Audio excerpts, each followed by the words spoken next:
बांग्लादेशी घुसपैठियों के मददगार को गिरफ्तार किया गया है। अवैध आधार कार्ड बनाने का आरोप है।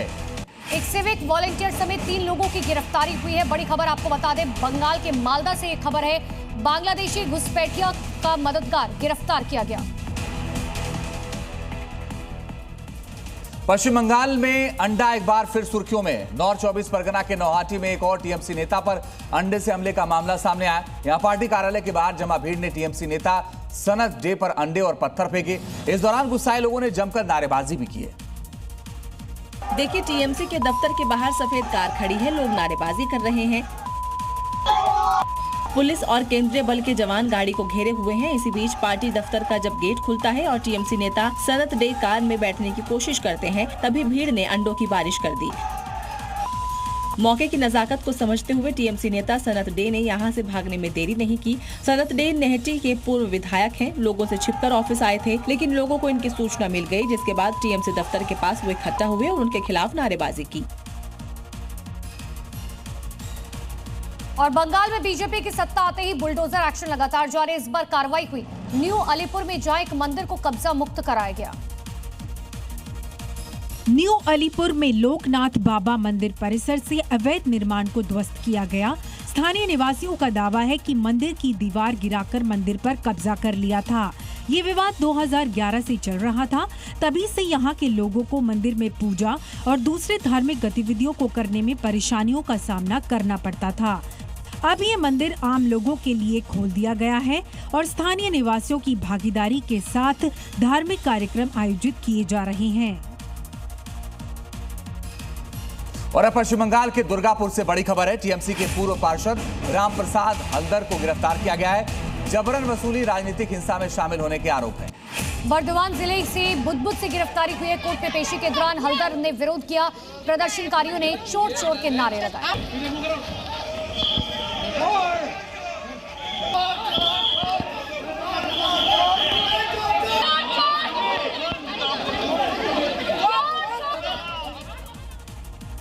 और बंगाल की बात करते हैं। नादिया और जलपाईगुड़ी में लक्ष्मी भंडार योजना में बड़े घोटाले का खुलासा हुआ।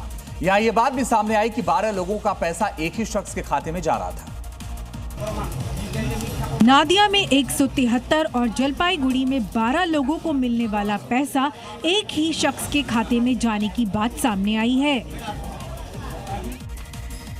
जलपाईगुड़ी के नयाबाड़ी प्रधानपाड़ा इलाके में एक व्यक्ति को लक्ष्मी भंडार का पैसा मिल रहा था, जिसकी पहचान लतीफ रहमान के तौर पर हुई है और उसने इस बात को कबूला है।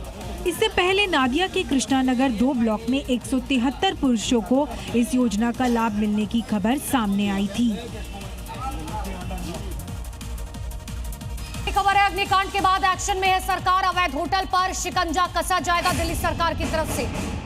अवैध होटलों का बिजली कनेक्शन काटा जाएगा, साथ ही पानी का कनेक्शन भी कटेगा।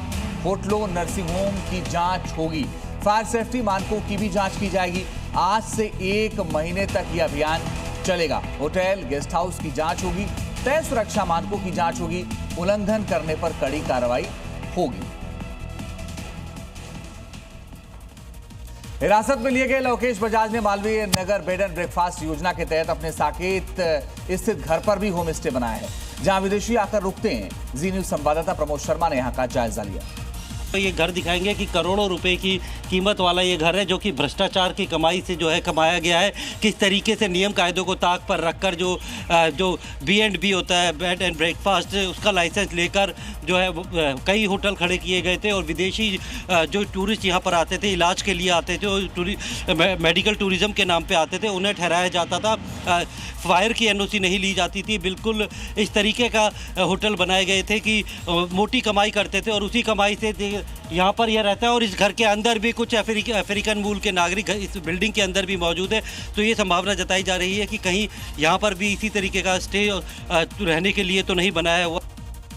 इसके अलावा होटल मालिक लवकेश बजाज की ग्रीन रेजिडेंसी नाम से एक और बिल्डिंग है, जिसमें विदेशी आकर रुकते थे। जी न्यूज संवाददाता ने ग्राउंड पर जाकर यहाँ का भी जायजा लिया। देखिए, B&B के नाम पे ये ग्रीन रेजिडेंसी है, जिसका एक पार्टनर जो लोकेश बजाज है वो उसके नाम पर है ये। और इस बिल्डिंग में भी बेसमेंट से लेके 4 फ्लोर तक होटल बना रखा है। कुल 28 कमरे यहाँ पे बनाए हुए हैं और इस वक्त आप देख सकते हैं ये बेसमेंट है।